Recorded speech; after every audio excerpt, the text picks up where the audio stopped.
you don't play online anymore, but used to play online.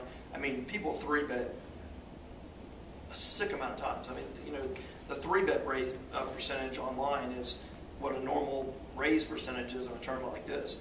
So, am I going to 4-bet today? Probably not, because people 3-betting here, 9 times out of 10 are going to have a good hand. It never ends well for me, but I feel like I know. like I said, the hands here are different than online. The players here generally are not going to 3-bet that often with air. More times than not, they're going to have good hands. That changes if you see one of the online kids, you know, one of the younger guys. Then you might 4-bet. But if it's your normal guy that's been coming to the Meadows for 5 years playing poker every day, you know, that's his job, I'm never 4-betting that guy because he's never 3-betting me like that. He's just not.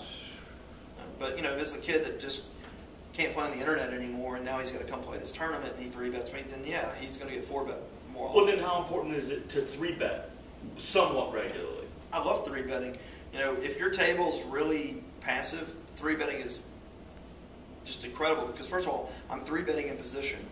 And I bloat a pot when I'm in position. I'm the aggressor, and I know that guys are going to be calling my 3-bet out of position, and more times than not, they're going to fold to my C-bet. So I can win bigger pots uncontested. So I'm, you know, I'll 3-bet a lot today. And that's, you know, the one thing I learned about 3-betting a long time ago is I hated when it was done to me. If you're sitting at a poker table and someone's doing something to you that you just hate, like being 3-bet. And not many people like being 3-bet. If I raise, if I'm opening a lot of hands, I hate people coming back over the top of me. It puts a lot of pressure on me. It makes me have to make tough decisions. You know, if the guy's in position on me, he's bloating a pot, I'm out of position, he's got the aggression, that's not where I want to be. So I'm uncomfortable. That makes the game tough for me. So that's the first thing I did when I started learning is like, what makes me uncomfortable at the table? If it makes me uncomfortable, I want to do it to someone else. I want them to experience my pain. So that's when I started 3-betting a lot more and looking into, because back in the day, like in 2003, if you got 3-bet, the guy had ace, king, aces, kings, queens, maybe ace, queen, but he had like five or six hands. That's the only time you ever 3-bet. You never saw 3-bets with what you see today. And it wasn't until 2005, 2006 that the Scandinavians started doing all this crazy 3- and 4-betting that the game changed. And, I started realizing that, I hate being 3-bet all this damn time, so I'm going to start doing it to people. So when we call your 3-bet and then re-raise after the flop, you feel now or you... I'm going to shove you in. So don't do it. So is it math that makes your decision now, or is it back to field? It's always going to be a combination, but my bet sizing is going to be such that I'm never going to be hopefully committed to a pot. I mean, I'm always going to have the option to fold if I feel like that. If you're a good enough player to call my 3-bet and then come back over the top of me, I just have to shake your hand. That's a strong move, but it's tough to do because you're, even on the first level, you make it 300, I make it 900, and then you call and I make it $1,200 on the flop. I mean, you got to commit, 2,500 to 3,000 chips. I mean, that's a strong move. It's tough to do. So here, those bets, it's usually much weaker bet coming out after that. So that's why I was wondering about the math concept where. Well, my continuation bet's always going to be just around the same size as my 3-bet, maybe a little bit bigger. If I make it 900, it's going to be like 1,200. It's always. Usually my 3-bet range is always pretty standard. I don't really mess with my bet sizes when I'm 3-betting. It's always going to be pretty standard. I'm always going to do like a 3x. If I'm out of position, I might go to 4 and 5 because if you're out of position, you want to win the pot right there, or you want to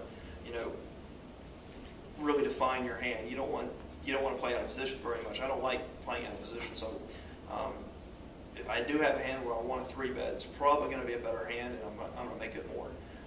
And that's going to be pretty standard. If someone's 3-betting you out of the big blind, again, this is not online. Online people are doing it with deuce 7 and God knows what now. So that's, they can just jump in another tournament if they're wrong. But here, people had to drive here, they had to come, they had to play. If you get 3-bet out of the big blind, especially if you're raised out of the gun, jacks just go in the muck. I mean, unless you're really deep and you want to fly set mine, but you're probably crushed.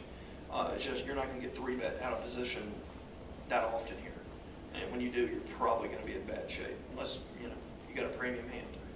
So, you know, my three betting, I'm going to be in position. I'm going to bet size it to where, you know, it's going to put a lot of pressure on you, but give me just a lot of, you know, I'm not going to do it where the math is going to say, okay, I've put 33% of my stack in, now I'm stuck into having to call this spot. No, I'm going to give myself a lot of room to navigate. And as the blinds get deeper, my three bets will go down. I won't three bet as much. It's just, you know, people aren't opening up as light deeper in these tournaments. You know, you can actually outplay people after the flop a lot of times. You know, do a lot more floating and things like that. I thought that would be vice versa, get more aggressive later in the tournament. It depends. You know, in some tournaments you do, but in tournaments where the stack size is, you know, if I've got a comfortable stack size and I can use it to increase my stack, and sometimes I will, but a lot of times people make so many mistakes, I just won't do anything to make any mistakes. You know, when you're three betting with a wide range, it just opens the door for you making more mistakes. So if I've got a big stack and I'm playing in a tournament like this where people are making more mistakes, I'll let them make mistakes. I'll use my position and my chip stack to sort of keep the pot small, play more pot control, and try to, you know, not do anything that's going to jeopardize my big stack at this present time. If the table lets me three bet, then I'm going to do it all day long. But, you know, by this time, you know, generally people are starting to get to where they're starting to want to push all in with any aces and things like that, so three betting gets more difficult. And, you know, you got to worry about, especially in a tournament like this, you don't three bet as much because your effective stack sizes behind you are such that if you three bet, well, now, you know, the guy that's got 24 big blinds is going to push you on, and you're in a really weird spot that, you know, where I was three betting this guy with ace-7 before, I don't really want to have to call off my 24 big blind stack with ace-7, but I sort of have to because I've priced myself in to three betting. Especially if the guy, you know, it's been really tight, it's not a spot I want to be in. So, and generally, if you can be more aggressive because stacks behind you are big, then fine, do it. But the problem is, in this type tournament, is the stack sizes most of the way around the table are going to be in that 20 to 30 big blind range. And if you three bet, you're just going to be stuck in weird spots a lot of times.